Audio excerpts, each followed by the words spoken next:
কোনো অংশীজনের সাথে পরামর্শ না করে প্রজ্ঞাপন জারি করে ৬৫টি পণ্য এবং সেবার উপর মূল্য সংযোজন কর এবং শুল্ক বাড়ানোর সিদ্ধান্তকে অন্যায্য এবং অদূরদর্শী বলে মন্তব্য করেছে এবি পার্টি।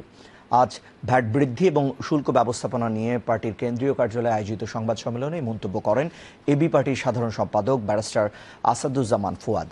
তিনি বলেন, যখন আওয়ামী লুটেরাদের ধ্বংস করে দেয়া অর্থনীতি পুনরুদ্ধারের আয়োজন চলছে, সে সময় মধ্য এবং নিম্নবিত্ত স্বল্প আয়ের মানুষের ওপর এ ধরনের পরোক্ষ করের বোঝা চাপিয়ে দেয়া জুলাই আগস্টের ঐতিহাসিক গণঅভ্যুত্থান পরিপন্থী। একই সাথে টিসিবি ট্রাকে পরিচালিত নিম্ন আয়ের মানুষের জন্য কম দামে পণ্য বিক্রি বন্ধ করার সিদ্ধান্তকেও আত্মঘাতী বলে মন্তব্য করেন ব্যারিস্টার আসাদুজ্জামান ফুয়াদ।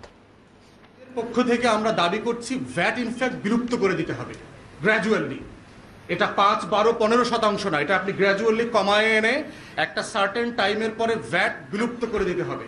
আপনি সিঙ্গেল ট্যাক্সে আসেন, নর্ডিক কান্ট্রিগুলো ৪০%, ৪২% ট্যাক্স দেয়।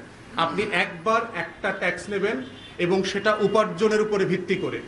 গরিব মানুষ ট্যাক্স দেবে না। গরিব মানুষের জন্য ইনসাফ হচ্ছে তিনি ট্যাক্স দেবেন না, তিনি কাজ করবেন, তাকে রাষ্ট্র সাপোর্ট দেবে।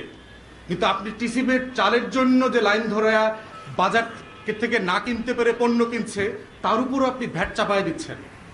মানে এর থেকে জুলুম, অবিচার আর কিছু হতে পারে না।